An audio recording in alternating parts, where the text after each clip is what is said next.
இன்றே டவுன்லோட் செய்து உங்கள் ஃபேவரட் ஷோக்களை என்ஜாய் பண்ணுங்க.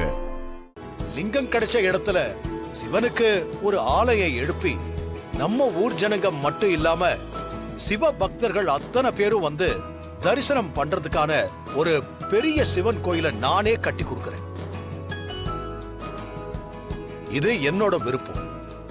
என்னோட இந்த விருப்பத்தை எல்லாரும் ஏத்துக்கணும்னு கேட்டுக்கிறேன்.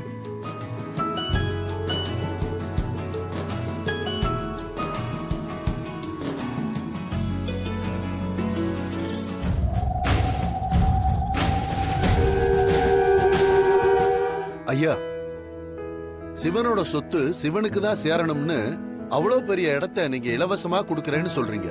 இது உங்க தாராள குணத்தை காட்டுது.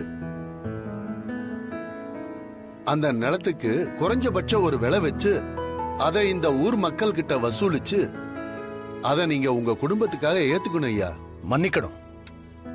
சிவன் சொத்துன்னு ஆனதுக்கு அப்புறம் அத எங்க பூர்வீக இடம்னு சொல்லிக்கிறதுக்கும் அத இலவசமா எழுதி கொடுக்கறேன்னு சொல்றதுமே தப்புன்னு நினைக்கிறேன்.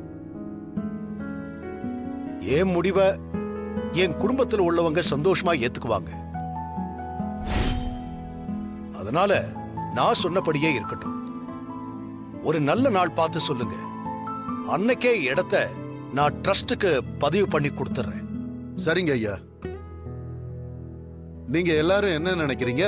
ஐயா, ஒரு முடிவு எடுத்துட்டா நம்ம என்னைக்கு அதை மறுத்து பேசியிருக்கோம். ஐயா, ஒரு வேண்டுகோள். சொல்லுங்க. சிவன் கோவில எந்த ஒரு தனி மனிதராலும் கட்ட முடியாதுன்னு சொல்லுவாங்க. அதனால இந்த கோவில் கட்டுற வேலைய நம்ம ஊர்ல எல்லாரும் கூடி செய்யலாம்னு நினைக்கிறேன். அந்த ட்ரஸ்டுக்கு நீங்களே அறங்காவலரா இருந்து மக்கள் கிட்ட பணத்தை வசூலிச்சு உங்க தலைமையில கோவில் திருப்பணிய நம்ம எல்லாரும் சேர்ந்து பண்ணணும்னு கேட்டுக்கிறையா. என்னப்பா, நீங்க எல்லாரும் என்ன சொல்றீங்க? ஆமாங்கய்யா, இதுக்கு நீங்க சம்மதிக்கிறீங்க.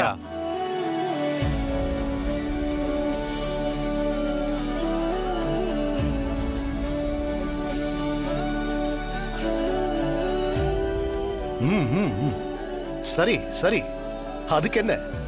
நாம எல்லாரும் சேர்ந்து பண்றப்போ கோவில் பணி இன்னும் சிறப்பா நடக்கும். நாம சேர்ந்தே வேலைகளை பார்க்கலாம். ரொம்ப நன்றிங்க ஐயா. ஆனா இந்த வசுந்தரா தேவியால எந்தவித பிரச்சனையும் வந்துடாதுல்ல?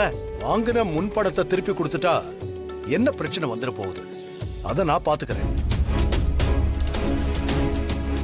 அப்புறம் பெரியவங்கள்லாம் சேர்ந்து என்னைக்கு பத்திரப்பதிவு வச்சுக்கலாங்கிறதுக்கு நாள் குறிச்சிட்டு பத்திரத்துக்கான ஒரு டிராஃப்டையும் ரெடி பண்ணிட்டு சொல்லுங்க. முதல்ல அந்த வேலையை முடிச்சிடலாம். அதெல்லாம் நாங்க பாத்துக்கிறோம் ஐயா. அப்புறம் ஒரு முக்கியமான விஷயம், மண்ணுல இருந்து கிடைச்ச லிங்கத்தை சேதப்படுத்தவோ இல்ல திருடிட்டு போகவோ வாய்ப்பு இருக்கு. அதனால நான் சொன்ன மாதிரி நம்ம ஊர் இளவட்ட பசங்க ஒரு 6-7 பேரு ஆள் மாத்தி ஆளு சிவலிங்கத்தை பாதுகாக்கணும். சரிங்க ஐயா, நான் நம்ம பசங்களை அனுப்பி சிவலிங்கத்தை பாதுகாக்கிற ஏற்பாடை நான் பண்ணிடுறேன். அப்ப சரி, நாங்க கிளம்பாங்க. ரொம்ப நன்றி. வாங்க. ஒரு விவசாயிக்கு மார்க்கெட் ரேட்ல குடுக்கறேன்னு சொன்னாரு. இப்ப கோயிலுக்கு மொத்த சொத்தையும் இலவசமா குடுக்கறேன்னு சொன்னாருன்னா என்ன அர்த்தம்? ஆனாலும் நான் விட போறதில்ல. அந்த இடத்த கண்டிப்பா எனக்கு சொந்தமாக்கியே தீர போறேன். அது எப்படி முடியும்? முடியும். இது நாள் வரைக்கும் ரகுராம் மாதிரி ஒருத்தரை விலை கொடுத்து வாங்க முடியலையேன்னு ஒரு ஈகோல இடத்த வாங்கணும்னு நினைச்சேன். இப்போ உண்மையாவே எனக்கு வாங்கணும்னு தோணுது. உங்களுக்கு வேற லேண்டே கிடைக்காதாம்? ஏன் அந்த ஆள்கிட்ட மல்லு கட்டிக்கிட்டு இருக்கீங்க? இப்போ ரகுராமுக்கு துணையா இந்த ஊரே நிக்குது. ஊரை பகச்சுக்கிட்டு நம்மளால அவரை எதுவும் பண்ண முடியாது. ஏன் முடியாது? இந்த வசுந்தராவால எதையும் சாதிக்க முடியும். எப்படி? அதுக்கான பாசிபிளே இல்லையே. இருக்கு.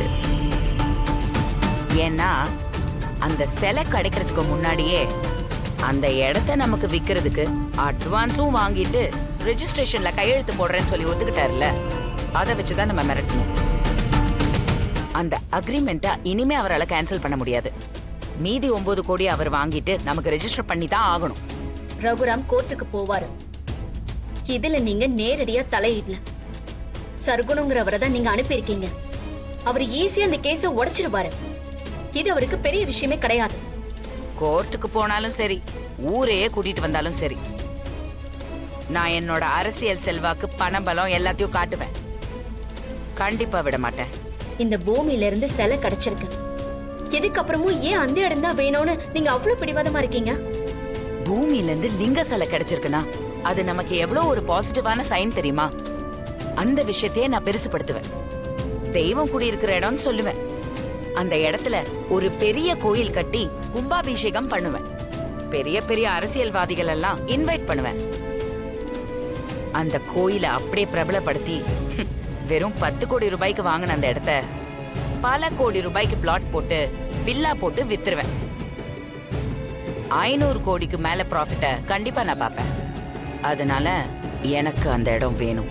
நீங்க ஆசைப்படுறதெல்லாம் சரி, ஆனா அதை அடையறதுக்கு என்ன வழி?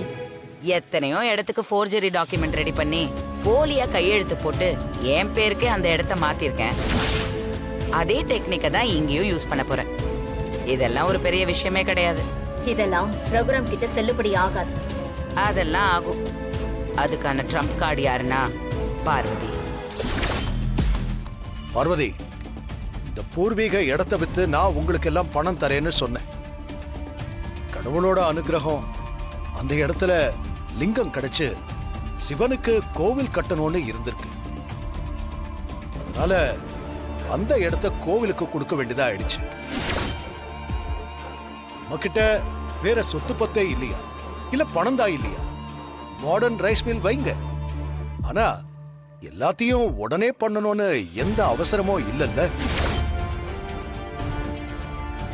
எப்ப தேவையோ அப்ப நான் பணம் தரேன். அண்ணா, அவ கிடக்குறானே, அவகிட்ட நான் பேசிக்கிறேன். நீங்க போங்கண்ணே, நான் பாத்துக்கிறேன். ஏய் பார்வதி. ஏய் என்ன பார்வதி, கொஞ்ச நேரம் சும்மா இருக்க மாட்டியா? ரைஸ் மில் விஷயத்தெல்லாம் அப்புறம் பேசிக்கலாண்டி. எதுக்கு தேவையில்லாம பேசிக்கிட்டு இருக்கப்போ? இங்க பாருங்க, இப்ப பார்த்தாலும் என்னையே சமாதானப்படுத்திட்டு இருக்காதீங்க. நமக்குன்னு ஒரு வாழ்க்கை, நமக்குன்னு ஒரு வெறுப்பு எல்லாமே இருக்குல்ல. மாமா கிட்ட நீங்க கேட்கலன்னா அப்ப நான் தானே கேட்டாகணும். நீங்க எதுக்கு இப்ப என் வாயை அடக்குறீங்க?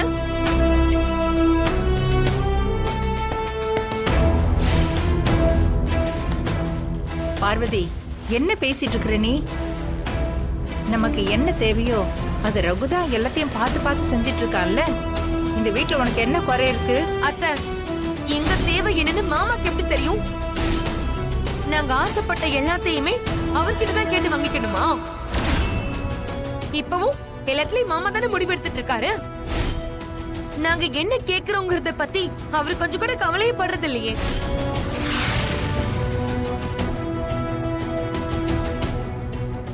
பார்வதி, உங்களுக்கு சின்ன வயசுல அனுபவம் பத்தாது. அதனாலதான் உங்களுக்கானதையும் யோசிச்சு அவரே உங்களுக்காக பண்ணிடுறாரு. காலம் பூரா வயசு அனுபவம் பத்தலன்னு இப்படியே சொல்லிட்டு இருக்க போறீங்களா?